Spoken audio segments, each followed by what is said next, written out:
Boa noite, irmãos. Vamos continuar o estudo do Livro dos Espíritos e relembrar as palavras da Erli, a letra da música, da Cordélia. E nós que temos a certeza que estamos aqui de passagem, nós nos prepararmos para o momento dessa passagem. Se quebra os laços, ou se desliga, ou se muda de sintonia, se existem laços, esses laços são fluídicos, magnéticos. E se existe um corpo, ele é matéria, é diferente da matéria do perispírito. De tal forma que a sintonia entre um e outro faz com que a vida floresça. E a natureza, com a sua cartilha, nos mostra que todos nós passamos por um ciclo. E esse ciclo tem um fim. E o fim, na verdade, é o começo. É o começo de uma vida nova, é um começo de novas necessidades, de novas providências, é um continuar. Então, nós, espírita, sabemos que a verdadeira vida é espiritual e que quando as portas da encarnação se fecham, se abre a porta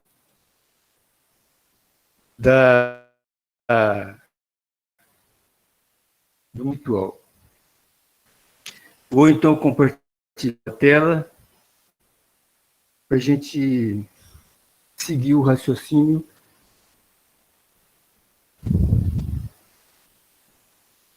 do que estávamos falando. Então, é o Livro dos Espíritos, é o capítulo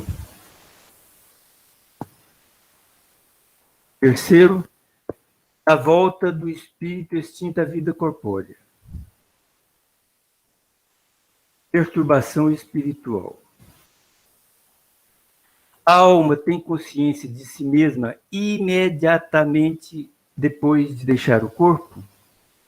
Então, nós já vimos no curso de férias que a desencarnação é um fenômeno e a morte é outro fenômeno. Então, a morte se refere à paralisação do corpo físico e a desencarnação ao desligamento do perispírito desse corpo físico. E elas ocorrem não exatamente no mesmo momento e no mesmo tempo. O espírito, o perispírito, continuam ligados ao corpo, mesmo após a parada cardíaca e a parada do silêncio dos impulsos cerebrais. Nós sabemos que hoje a morte não é quando para o coração, é quando para o cérebro, a mente. Então, o corpo parou, o coração parou, a mente parou, e o espírito já desligou do corpo? Não. Às vezes não, depende. Não é imediatamente, passa algum tempo, que pode ser maior ou menor. E esse tempo pode causar uma perturbação. E nós que vivemos no mundo moderno,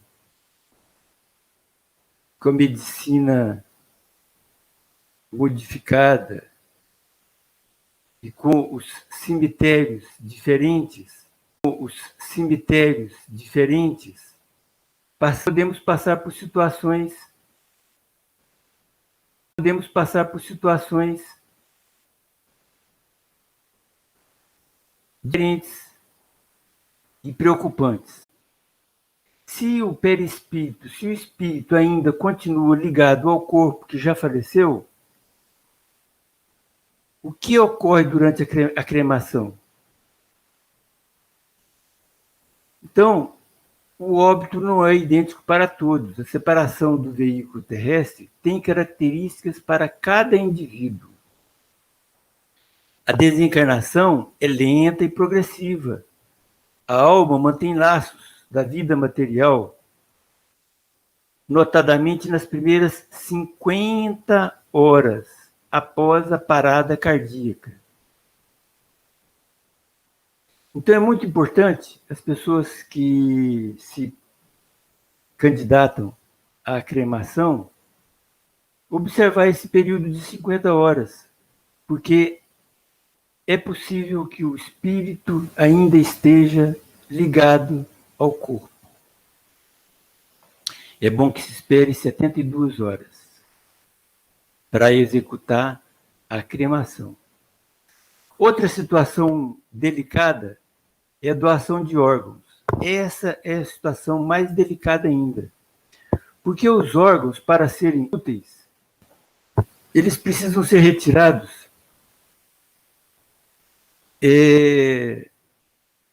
num tempo muito curto, 24 horas, depende do órgão. As córneas, por exemplo, podem ser 24 horas, mas um fígado e um coração, eles são retirados ainda funcionando. As cores mais variadas. O período em que a larva perde a forma de larva e se transforma num depósito de alimento é chamado de histólise, que é a lise dos tecidos, a destruição dos tecidos.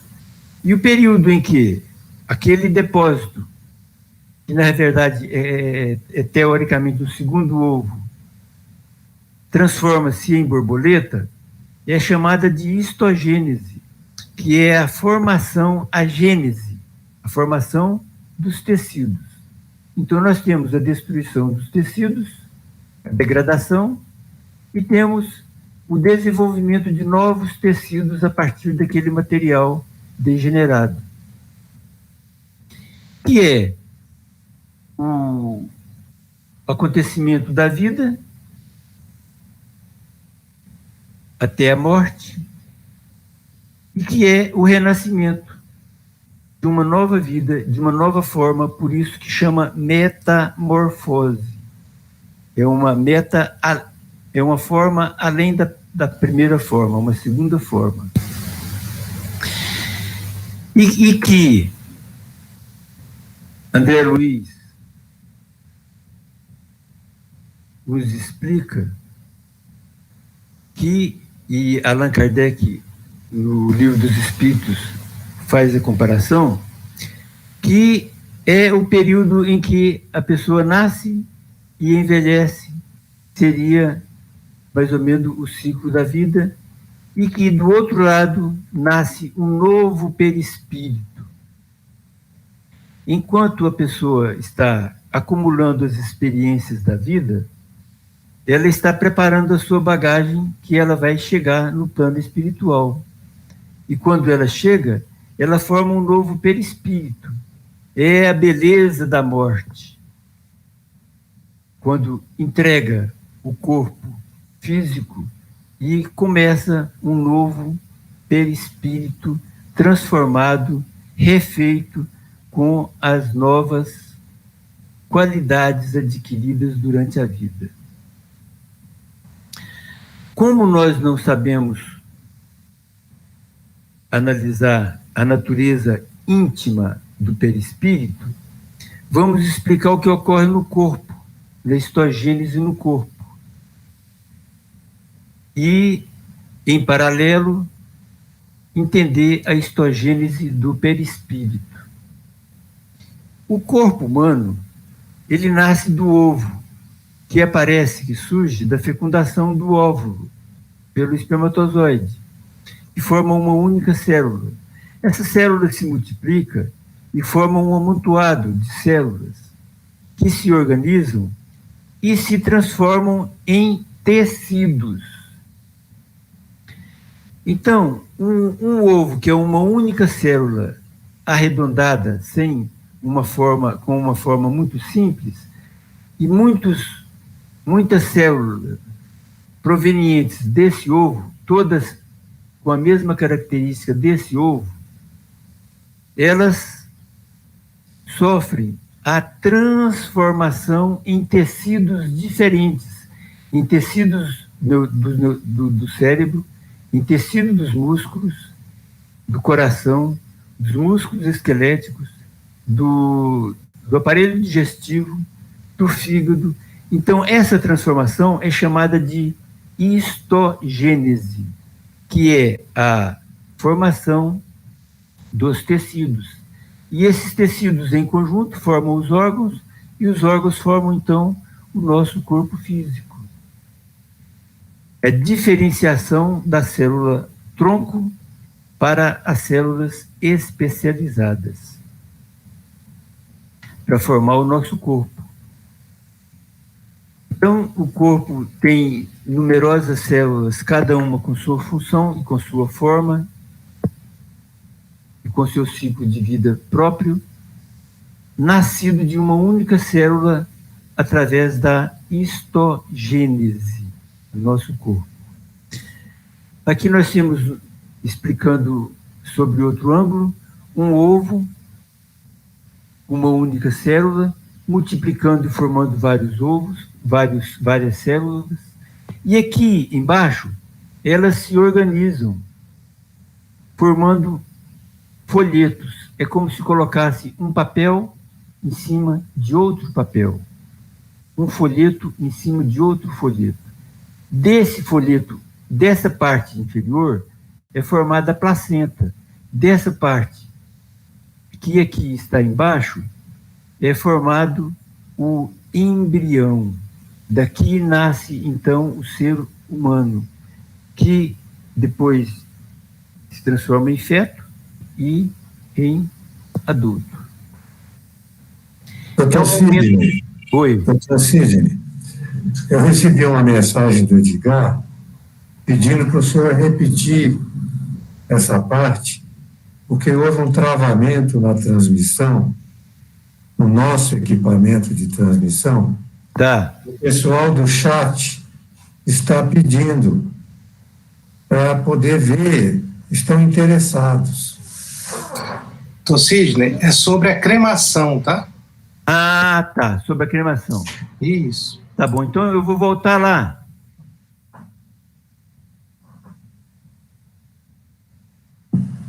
Aí. Deixa eu voltar lá devagarzinho.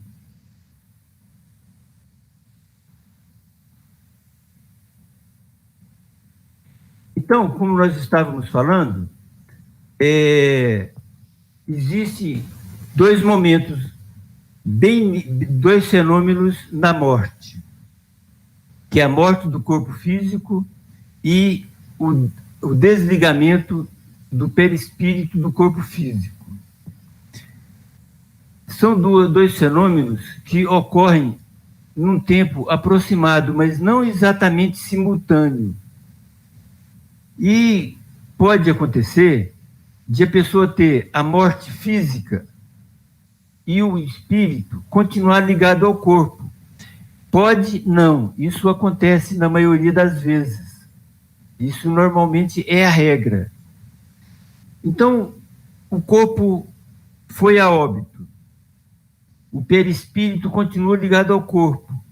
Se vai realizar a cremação, o espírito pode sentir a cremação, pode sentir os terrores da cremação se ele ainda estiver ligado ao corpo. Então, recomenda-se que dê um intervalo de tempo para que faça a cremação. E um intervalo razoável seria de 50 horas após a parada cardíaca, para evitar o sofrimento do espírito que continua ligado ao corpo físico. 50 horas ele continua ligado. Então, por medida de segurança, recomenda-se que se espere 72 horas após a morte física para que seja realizada a cremação, que é um período razoável para que ocorra o desligamento do perispírito daquele corpo que já está cadavérico. Obrigado, doutor Sidney. Pode continuar lá na frente, por favor.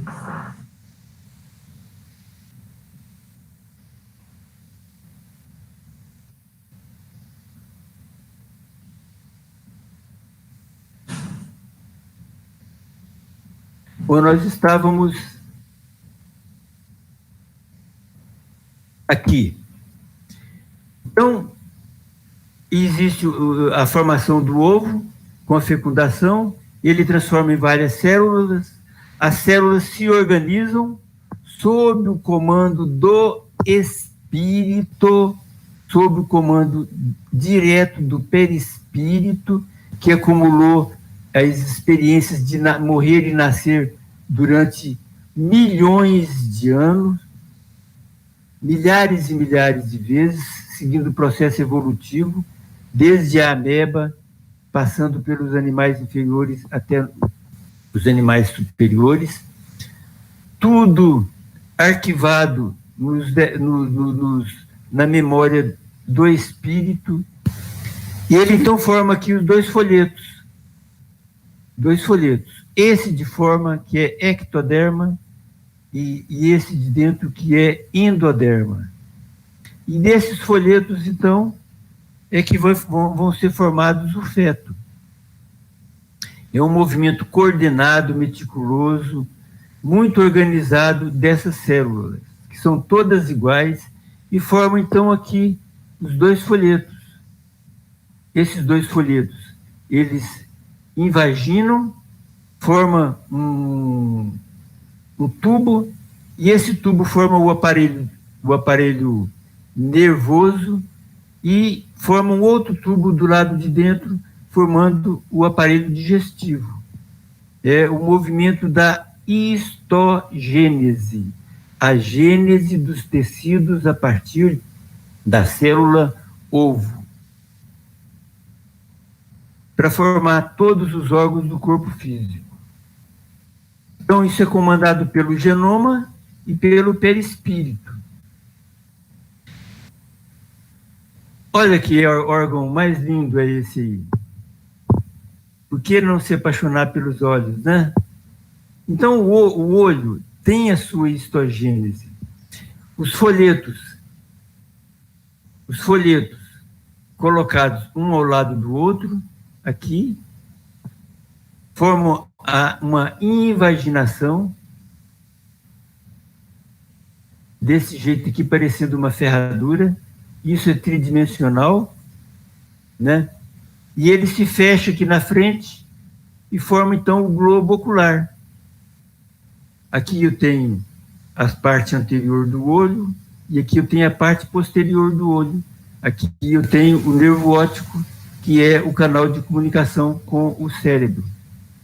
E aqui eu tenho as células se transformando em retina, e aqui eu tenho as células se transformando em cristalino. E aqui, na ectoderma, eu tenho as células transformando-se em córnea. De tal forma que, para cada parte do olho, é proveniente de um tecido previamente destinado para isso. Então, e tem aí o órgão já formado.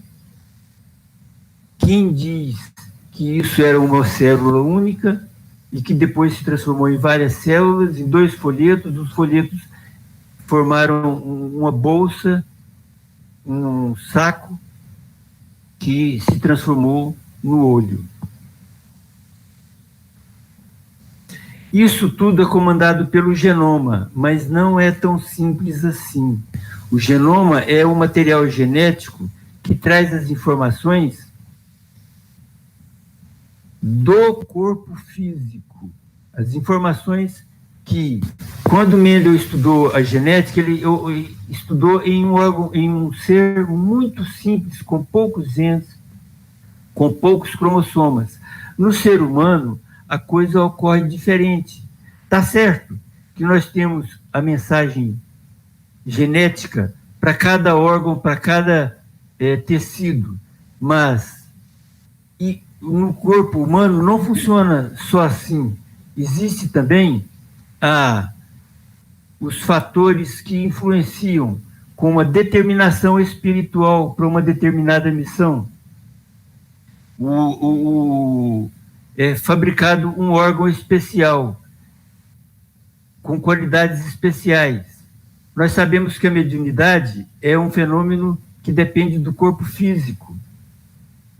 E então, a pessoa que vai nascer médium, ela programa o corpo para ter aquela qualidade. E o corpo, então, ele é formado pelos genes e pelo espírito e pelo meio ambiente, de tal forma que o perispírito comanda isso, o espírito comanda isso tudo através do seu perispírito, esculpindo cada órgão, cada célula, cada tecido, é esculpido pelo próprio ser. Essa imagem é muito chamativa, porque não é apenas o material genético, não é apenas o meio, não é apenas o espírito. Ele comanda a formação do seu corpo e comanda, então, vários fenômenos que vai acontecer durante o processo encarnatório. E existe, então, além da genética, a epigenética, que é comandada pelo material mental, principalmente do espírito encarnante, a maneira e a forma e a intensidade que manifesta os genes. E também o corpo, o meio ambiente.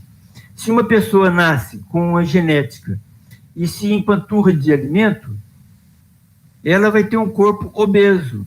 Se ela faz exercício, ela vai ter um corpo mais sarado. Então, o que acontece? A influência dos hábitos também interfere na formação do corpo físico. Não é apenas os genes. Então, a pessoa tece ela mesma o seu destino.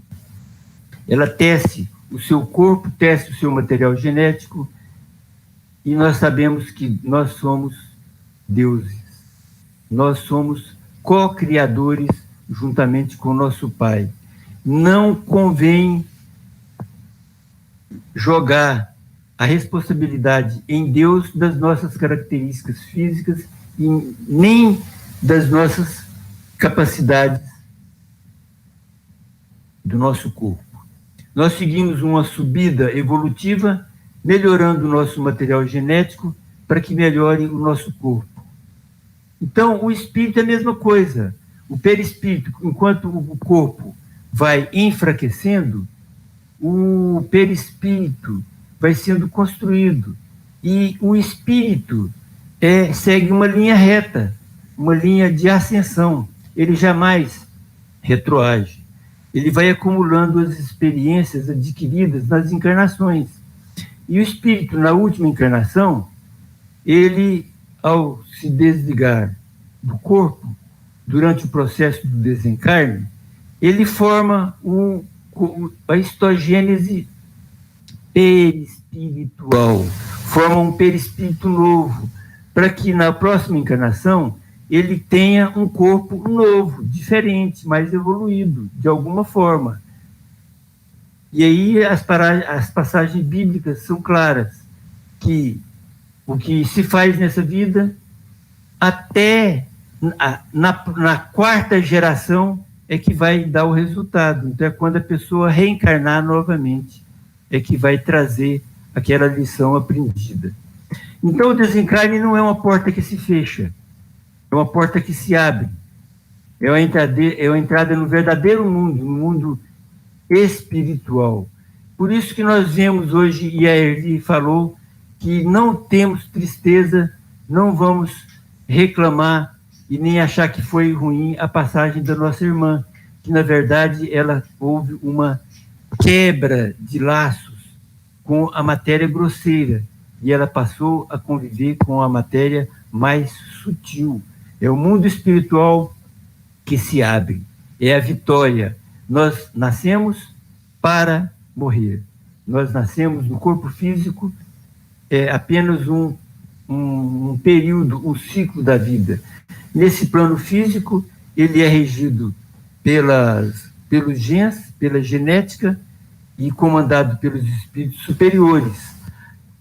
Agora, o perispírito é comandado por nós mesmos, com os nossos atos, com a nossa transformação moral, com as nossas atitudes, com o desenvolvimento do amor, é que nós vamos ganhar um perispírito mais rarefeito, mais iluminado e mais evoluído.